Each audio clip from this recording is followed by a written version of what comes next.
Paramashivoham.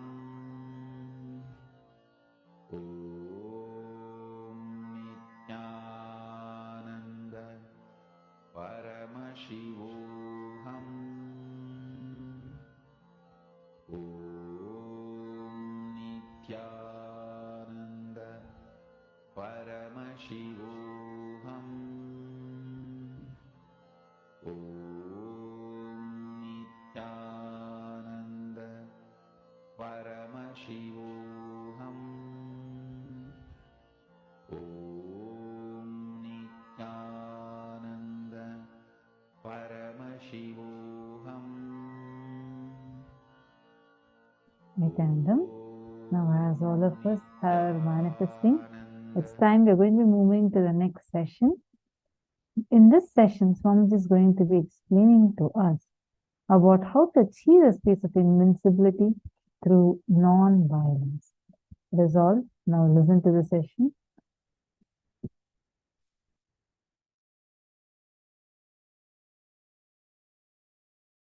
Paramashiva's message from Sri KAILASA.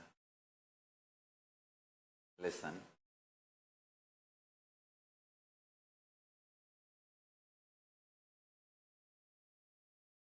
Powerfulness, strength of your core existence is your strength. Anything else you feel as your strength or the source for you or resource for you is delusion. Listen.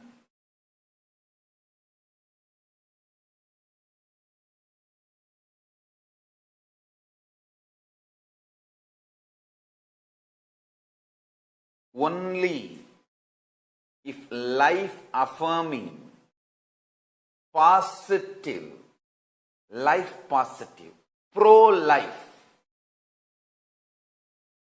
sweet, cute, beautiful, loving, pro-life attitudes and aptitudes, if they infuse energy in you, life force in you, you are a God, and that strength is the permanent strength.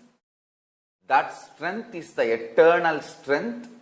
That is invincibility. Understand? Demonic strengths are not only raises your temperature, they are temporary, they don't support your consciousness. Understand? Most of the time, human beings find violence abusive. Demonic nature very charging, spicy, exciting, bad.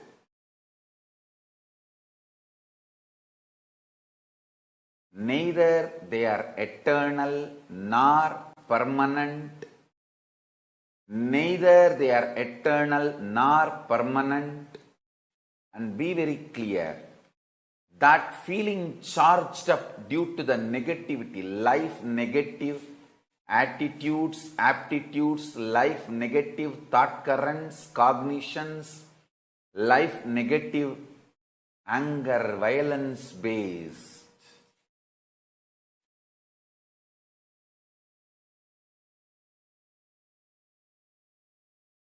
It may feel like charging, exciting, but the demonic energies, neither supported by cosmos, even if it looks voluminous mass supported by large number of people. Understand? Killing another life for the sake of your food or for your survival or for your existence, sometimes to establish your ego. You use the name of nation, name of religion, name of whatever. Understand? Whatever you may use to establish your arrogance and try to eliminate other lives is not supported by the cosmos. Cosmos is intensely pro-life, for life to flourish. Life to happen and possibilities and powers of life to happen.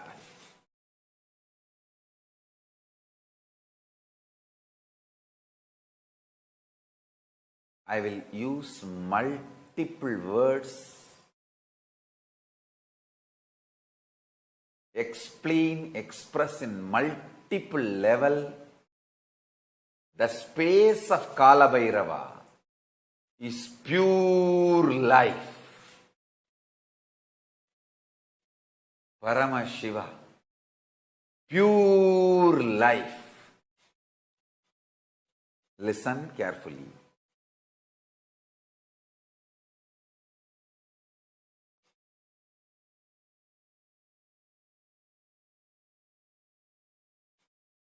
Internalize this one truth. You will understand what all you should support in your personal life, in the society, what for you should spend your time, your life, your energy, your consciousness. Never ever support any form of violence using man-made constitutions based ideas of nation or ideas of religion, ideas of social existence. Understand? Whether you kill life for your food, whether you kill life for your ego, whether you kill life for your arrogance, life negative principles are never accepted, approved by the cosmos. You need to understand life positiveness is like a strong nuclear force in you. I tell you.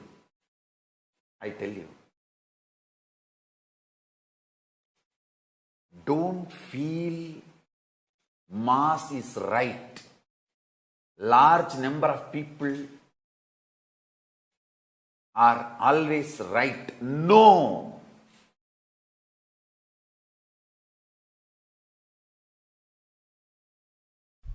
The depression of Arjuna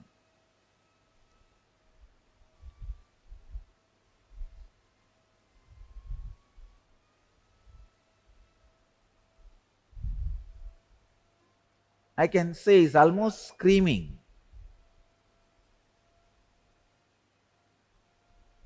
So many verses he is screaming, but Krishna is completely silent. He is there, he is there, he is there.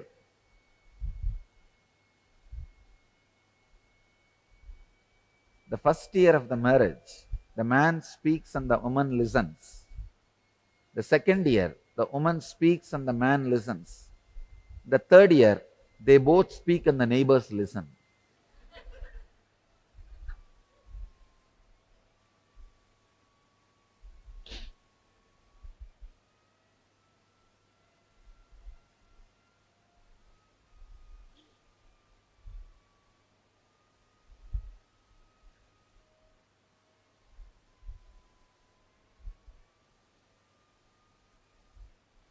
I think Arjuna is speaking, but Arjuna is not seeing any reaction in Krishna's face that Krishna is listening.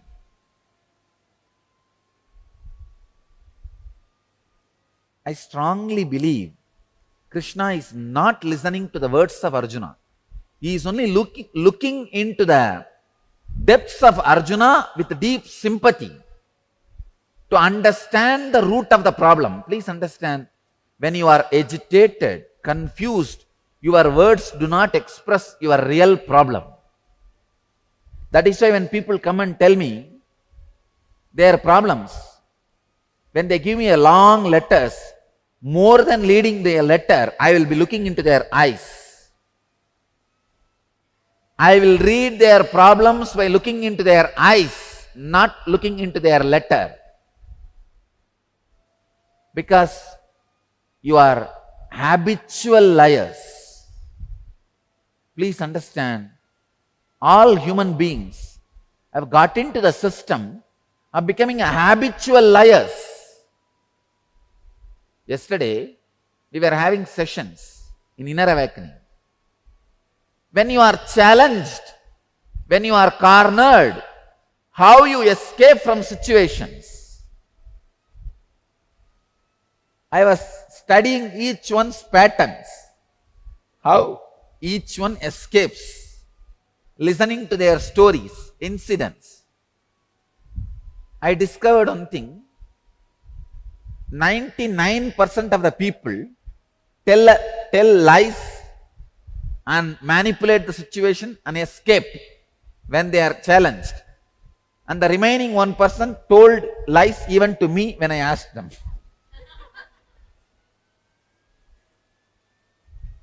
When you are cornered, when you are challenged, you immediately get into the mode of telling lies to manipulate the situation, to exploit the situation and escape from the situation. Understand,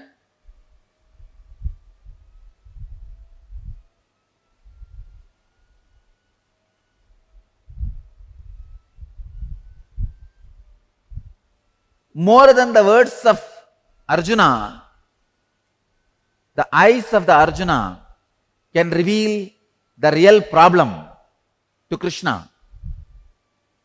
More than the letters you bring, what you bring in your eyes will show your real problem to me. That's the reason usually I look into the eyes. But people feel I am not attending to them if I read their eyes and not read their letters. So I just glance the letters also once in a while.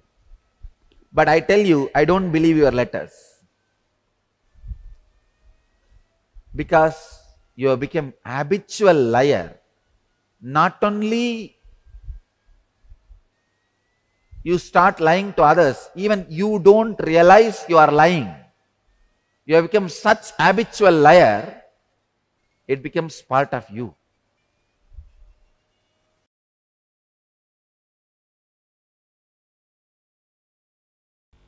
I can say Patanjali is taking us beyond enlightenment.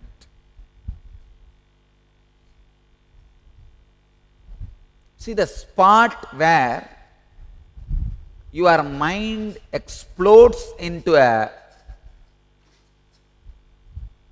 non-assemblable manner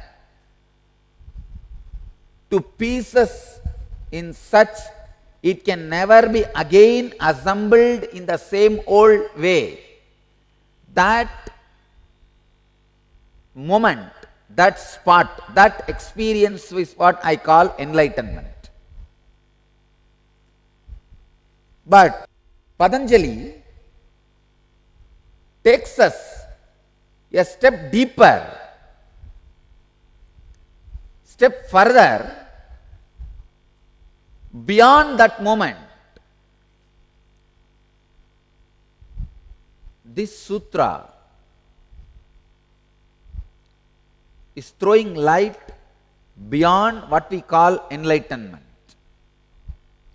Patanjali says, even when the enlightenment, explosion of the instrument called mind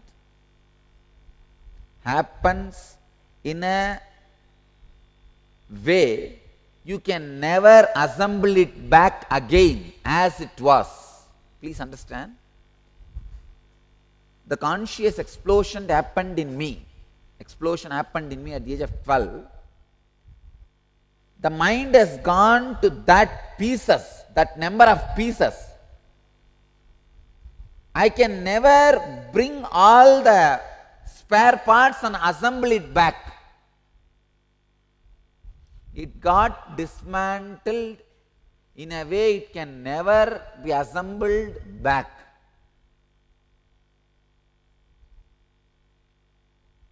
It's like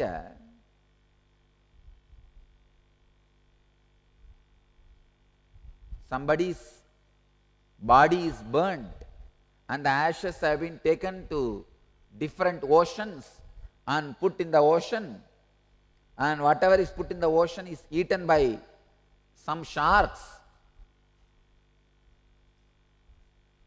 and over. Now, can you get all those particles back, put it together and make the body back?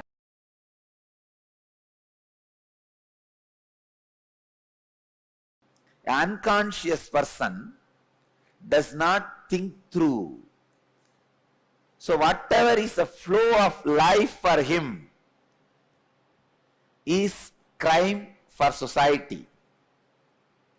For a conscious person, whatever is flow of his life, like he wakes up, morning he goes to the job, works in his office, goes for lunch, comes back again, works in his office, comes back to sleep.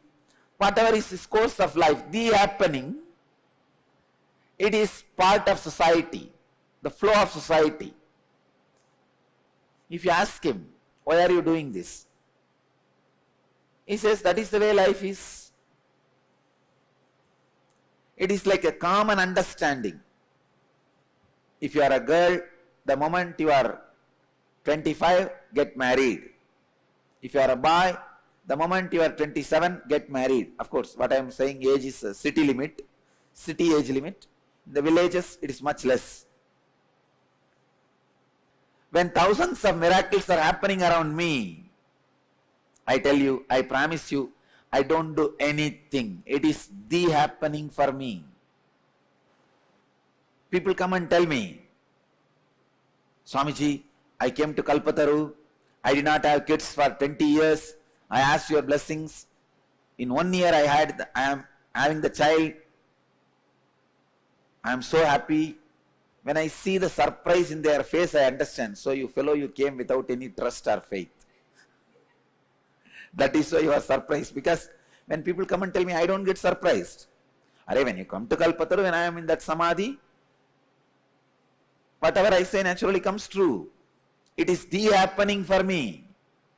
What is there in that to be surprised? But when these guys are surprised, they think I'll be very happy. See, I don't take myself for granted.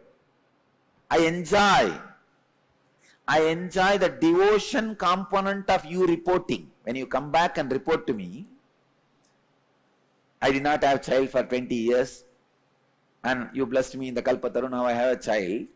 Your gratitude component I enjoy. There is a gratitude part in that. That I enjoy. But the surprise part I don't enjoy. Understand? I never enjoy the surprise part. It means what?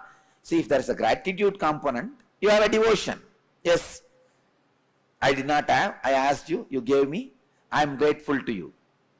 But if there is a surprise component, I'll just turn my face and walk to the next person. Because I don't feel surprised. But when you come back and report, when I see gratitude, I'm very happy. I don't take myself for granted. I see the gratitude part. I do enjoy the gratitude part. But if there is a surprise part, then You did not comprehend or have deep trust. That is okay.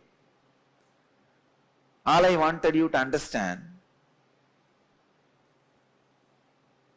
just the happening, ordinary happening for me becomes miracle for you because of the consciousness established in the superconsciousness.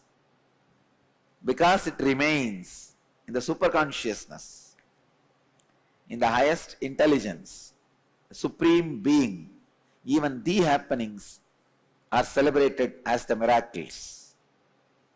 Bhagavan is very clear, Krishna is very clear, he uses the word ihaiva taihi chitava sargaha esham samye stitam manaha nirdosham hi samam brahma tasumat brahmani te stitaha.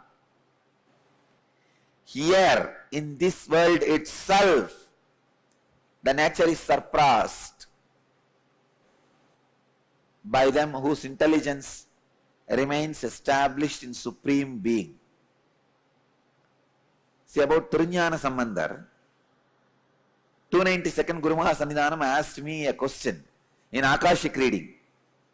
He put a question to me in the Akashic reading for Kalabhairava. What all miracles Jnana Sambandha Swami did? The Akashic reading I read out, 78 times he broke the nature, law of nature, science and law of nature. I tell you that 78 incidents are miracle for us, but for Jnana Sambandha Swami, Trinyana Sambandhar, it is the happening. It is just the flow. Because he is established in the superconsciousness, the nature is surpassed by them whose intelligence is established in Supreme Being. Ihaiva taihi jitaha sargaha yesham samye stitam manaha. 78 times nature would have tried to cross him and he crossed it. That's all.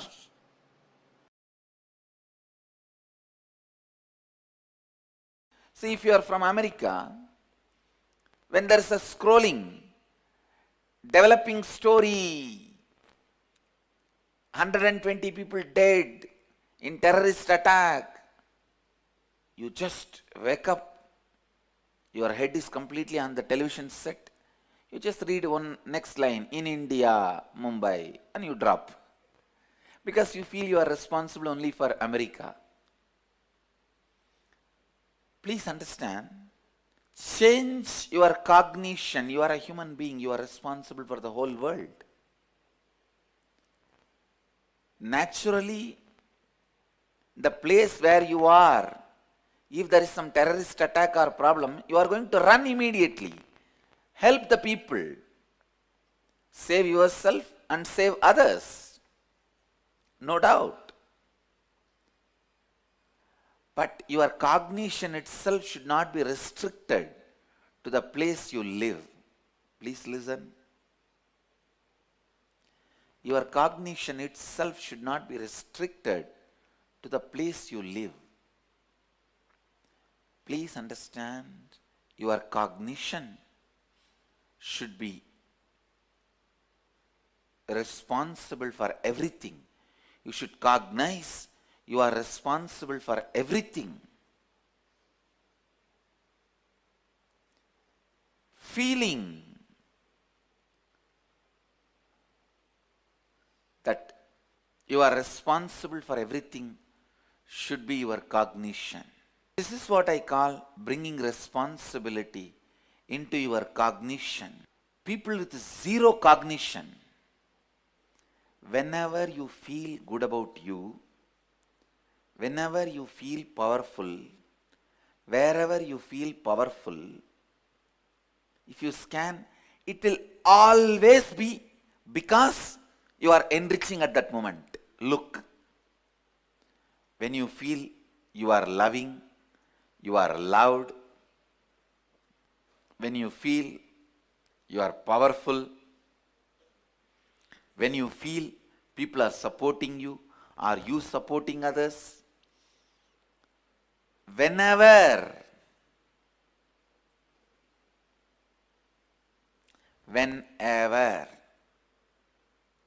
you feel powerful, whenever you feel energetic, alive, look into your life.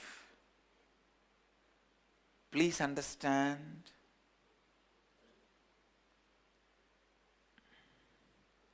Look into your life. Actually, all of you need to do this internalizing. Only when you internalize this one truth, you will understand. Enriching expands your very life. Enriching raises the very frequency in which you are living. Enriching raises the very frequency with which you are living. Please listen. Enriching raises the very frequency in which you are living.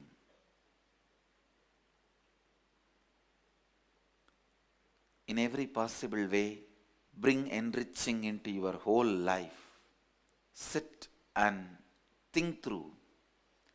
Is your whole day actions are enriching?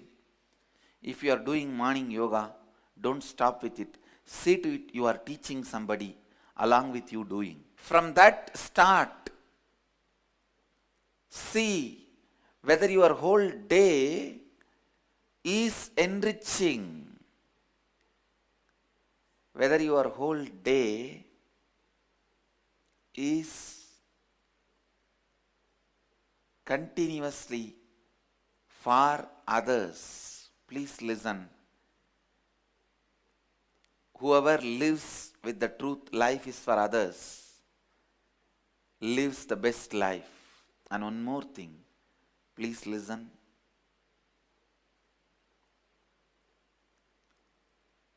Every time when you enrich others, think of living for others.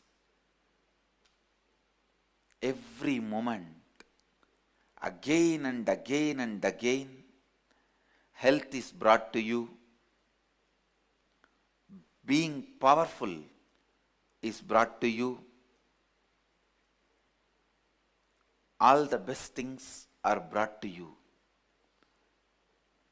Please understand some of these basic principles of life. Whether you want it or not, understand or not, you are not living just only in your body. If you think you are living only in your body, you live a very poor life, with a very poor cognition, with very low cognition, with a very immature cognition. That's the right word I'll use. Immature cognition.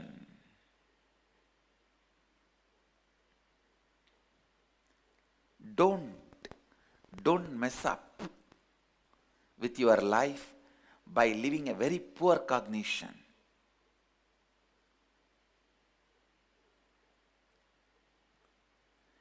Immature, inadequate cognition. Thinking you are living only inside your body is the most immature, inadequate cognition. I tell you, that is the root of all the evils in your life.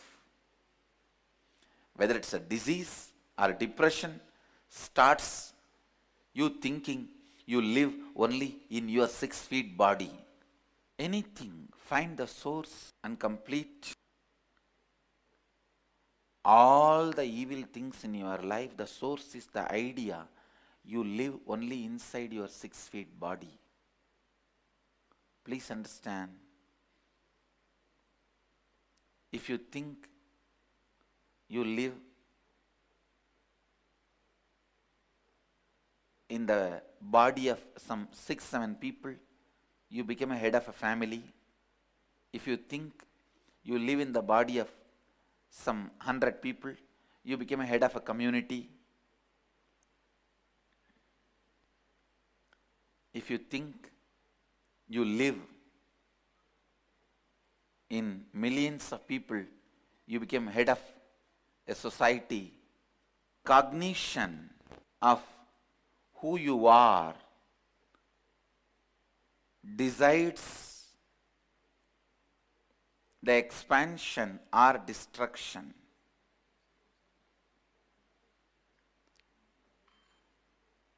Whether you want it or not, understand or not, you live through all human beings. That is the truth. When you work with this cognition, think with this cognition, feel with this cognition, your whole life is enriching. But I know from the young age you are taught that you are living only inside your body. You have to complete with that pattern. That is why when I said you live through all the bodies, you are not even excited. You only feel that as a responsible. Understand? I tell you, it's excitement. You can eat through so many bodies. You can live forever, eternally. It is excitement, but you are not excited. You only feel, oh God, it's a responsibility. I have to feed so many mouths. You may have so many mouths, but don't you understand? You have so many hands also to take the responsibility and feed. You need to complete with these life negative thoughts, life negative patterns.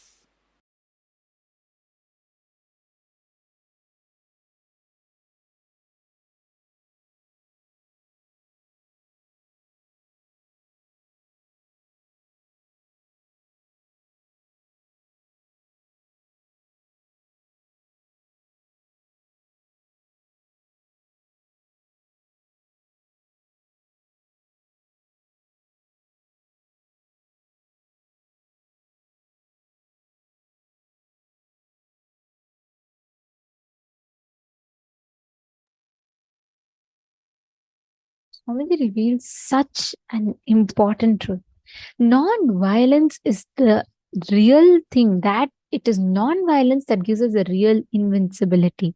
Because with non-violence, you manifest that beautiful space of Paramadvaita Anubhuti. Right? And this gives us all such an important experience to manifest. Now, what Swamiji has revealed about invincibility. When the powerfulness, the strength of your core existence, you will identify all the delusions that you start building, all the life negative cognitions you build. Understand, only if life affirming, positive, life pro, or the beautiful, loving attitudes, if they infuse energy in you, life force in you, you're a god. That strength is permanent strength. Whenever you feel good about you, whenever you feel powerful, if you scan, you will always be enriching. Just scan, look back in your life. Take few minutes. See in your life all the moments where you scanned. Just identify. If you identify, you will see clearly how those were the moments you were actually experiencing that space of enriching. You are actually enriching another person. Just take 5 minutes. Identify. You'll be able to clearly see it.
Now, all of us are going to be listening to the next session where Swaj is going to be explaining a very interesting topic on how to live in multidimensional logic and reality. Listen. Listen to this very carefully. If you have attended the programs with me, Inner Awakening or Nithyanandoham, Shivoham, Sadashivoham, Paramashivoham, Mahasadashivoham, any program with me or Kumbh Mela, one thing you will find, all program will be highly intense. 10 days what you do in your normal life, you will be doing it in one day. I tell you, that lifestyle, if you make that as a lifestyle, so many wonderful things will happen to you. Take up 20 projects. Do one part-time business. Do one part-time job. Take up one Sangha project very responsibly, KAILASA project, and deliver it. Take up something as your spiritual commitment to KAILASA. Like this, just take up multiple projects. If one is stuck in something, don't waste your time and life getting stuck in that. Do the another one. If that is stuck somewhere, till that is clear, do the another one. I have 100 projects in front of me, live. If one is stuck somewhere, I will not be keeping quiet. Immediately attending, let me attend to the next. Okay. So I'll ask, what is going on there? Like this, 100 projects live will be in front of me. If one is stuck, I'll work on the another. If one is stuck, I'll work on the another. Whoever is involved, interested in this kind of a lifestyle, I keep them directly connected to me. If you are directly getting instructions from me, the team, the 100 projects team, then be very clear. You are verily part of me. I tell you, you also build your life like this.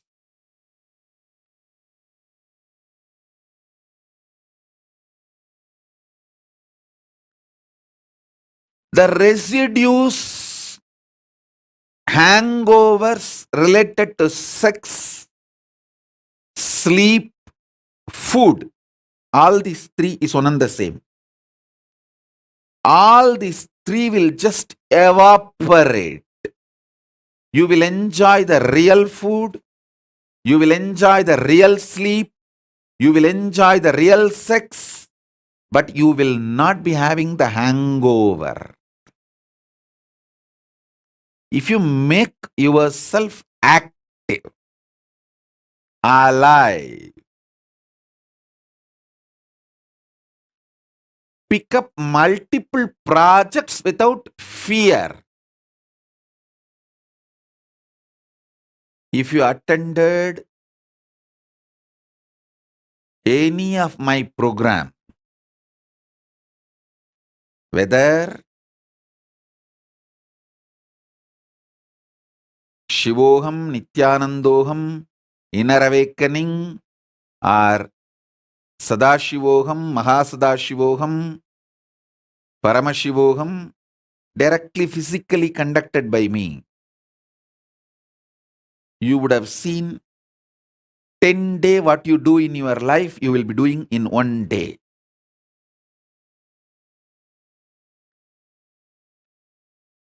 That is the lifestyle You should start making it as part of you. Understand?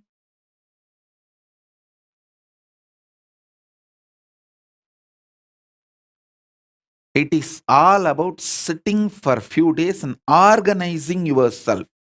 The gadgets you need, the schedule you need,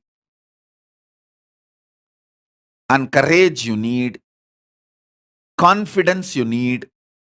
Just for a few days, you need to sit and organize. Maybe a week. But once you organize yourself, at least 25 projects. Decide you are a Paramashiva, so you have 25 heads. You should do at least 25 projects. In my case, I decided, I am Paramashiva, not just with 25 heads, 75 eyes, 50 hands. So I will do hundreds of projects. You guys start at least with 25 projects. Every day there should be minimum of 25 things to do. Don't try to cheat yourself. Oh, going to restroom, one project. Washing, that is another one project. Don't try to cheat yourself. A solid projects which will give the result with a 2 or 3 months end, which you will be able to complete it in next 60 days to 90 days. Like that, take up some 25 projects. This multi-dimensional activism will remove brain fog, stomach fog,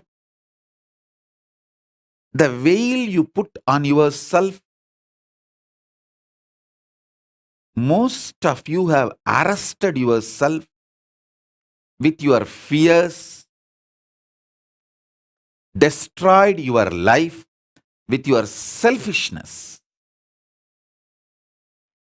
Extreme selfishness. That's the right thing. I'll use the word. Extreme selfishness. You think, oh, if I do all this Sangha work, I may not have time for this, my personal work. I tell you, do Sangha work, KAILASA work, you will see how much inner space expands and the kind of a training, understanding, everything you have.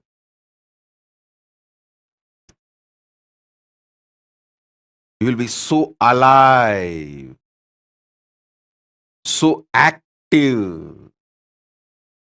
I have seen how the active parents make their kids' life amazing, and how criminally negligent parents make their kids' life hell.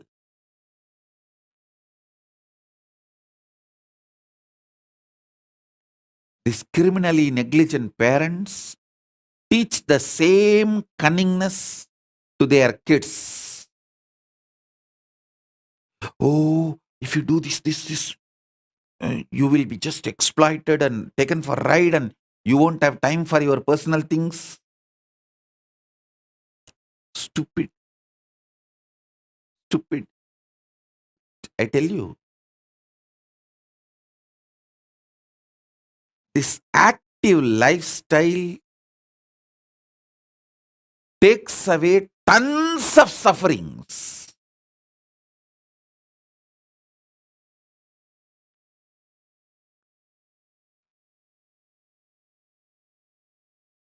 Having 25 projects, living it is the definition of my disciple.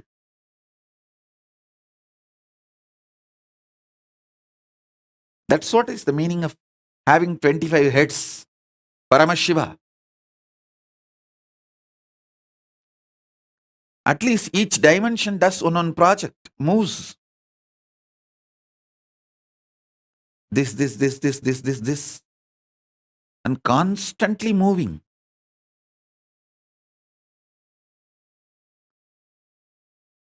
If you are living in your home,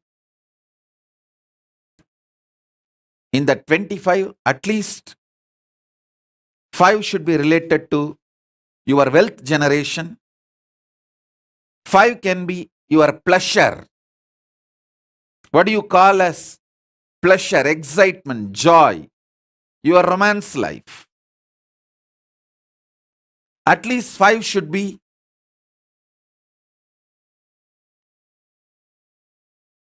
your family and teamily related.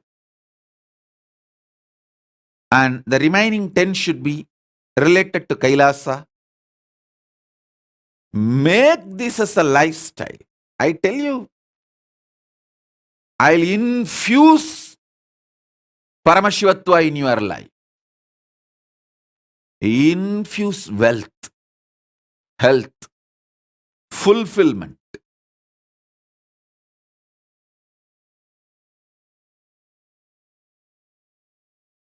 What you do normally in 10 days, make it as a 1 day life.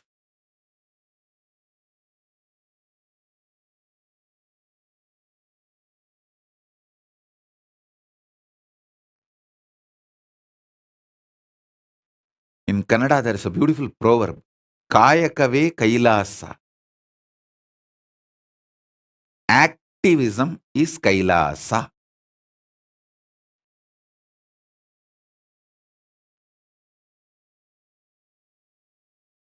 Make the life active.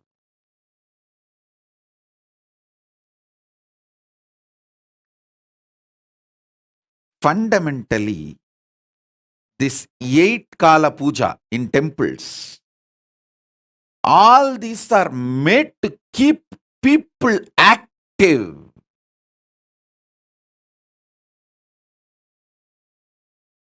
This 8 Kala Puja, 6 Kala Puja, all this, I tell you, any of our temples starts doing 8 Kala Puja a day, the whole people, the ecosystem connected to the temple will be flourishing because they will all learn this Paramashiva lifestyle.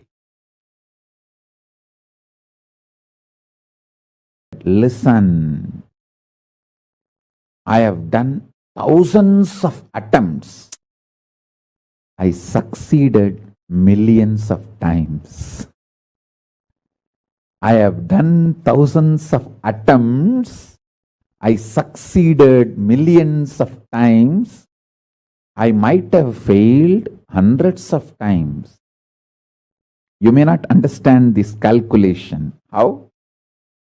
1,000 attempt, hundreds failure means, 100 failure means, then it should be 900 success. That is what is your logic. No. The logic of life is not mathematics of your mind. When you attempt 10 times, 5 times, if you have failed, 5 times you will be successful. In that level, your logic and the mathematics is one and the same.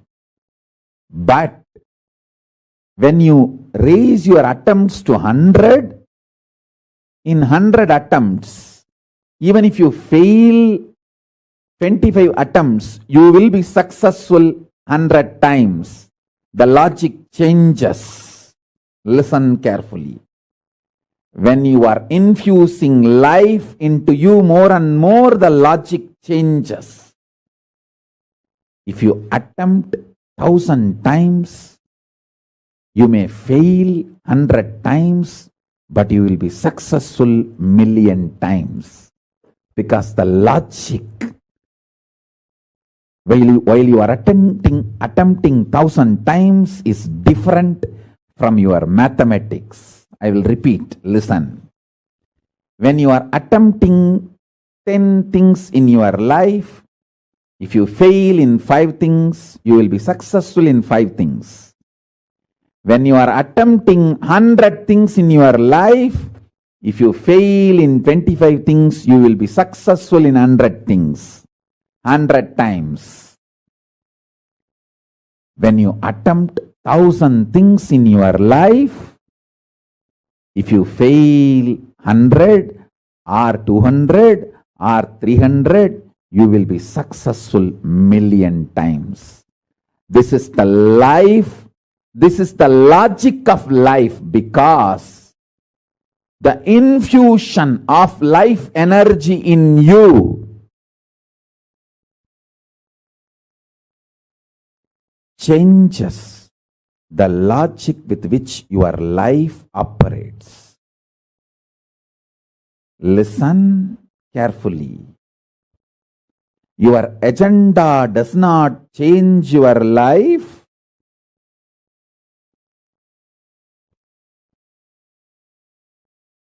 Your consciousness changes your life. I am here to change your consciousness. Stop attempting 10 times. Stop attempting 100 things. Start attempting thousands of things simultaneously, spontaneously, intensely, continuously. Understand this logic of life. I know clearly what I am supposed to manifest and create. My focus, and I can see every day I am infused with more and more Lakshmi. Because my Lakshya is right, I am intensely showered with Lakshmi. To all my followers and disciples, I give you this as a commandment.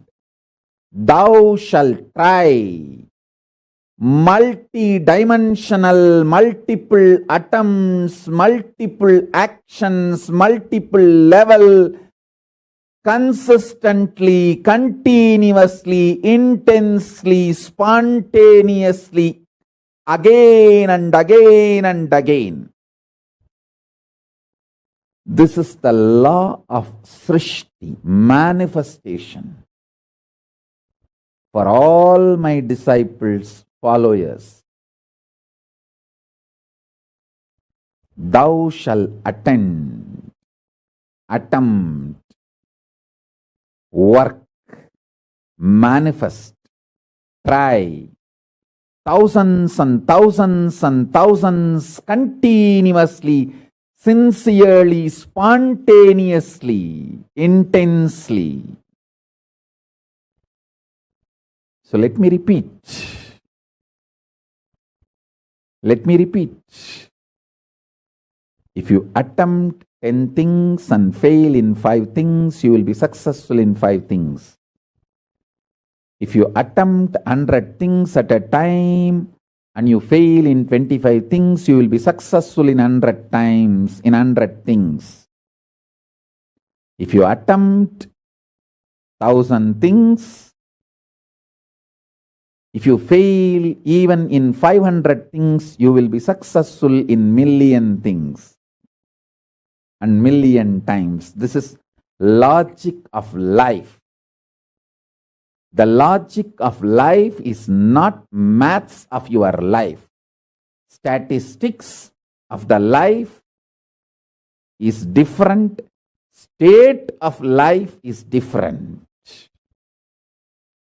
What you think as statistics applies only to the lower existence. The state of Paramashiva, the logic of the state of Paramashiva is different. Now I am revealing this cosmic secret to all of you. This is the cosmic secret, the Paramashiva's secret of creation, manifestation, Srishti. The secret of Paramashiva's Srishti is this. Understand this law. Understand this logic. Start. You will be Paramashiva. You will manifest the manifestation of Paramashiva. You will create the creation of Paramashiva. I have seen in my own life. Paramashiva manifesting as Nithyananda Paramashivam. I am absolutely focused on my right goal, and I attempt thousands and thousands of things simultaneously, spontaneously, continuously, sincerely, intensely.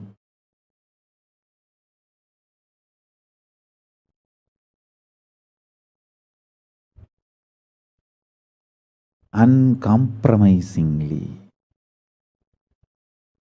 So, if I attempt 1,000 things,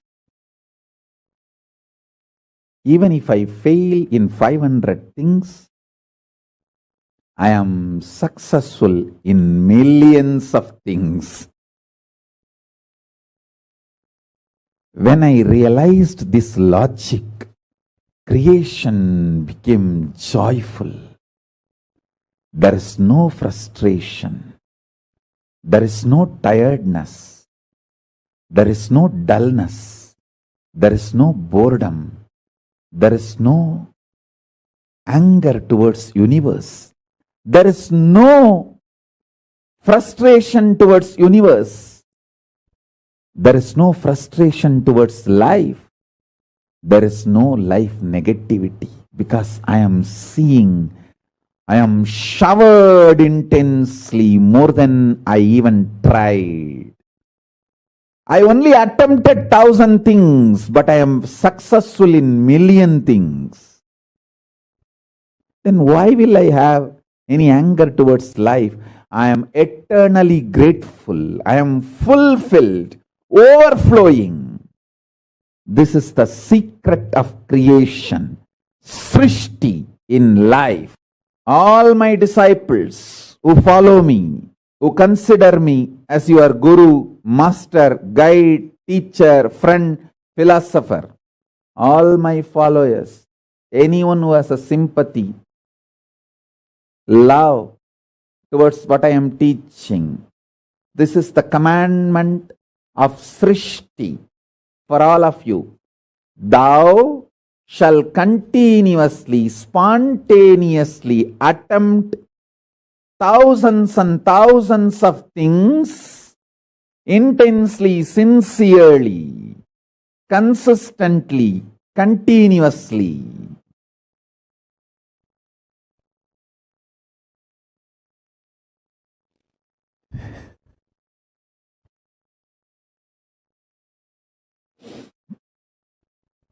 I am revealing how the macrocosm functions, Paramashiva's truth, cosmic truth, and how I manifested in this incarnation as Nithyananda Paramashivam.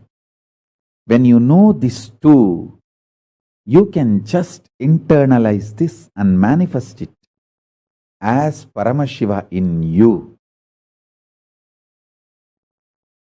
in every level.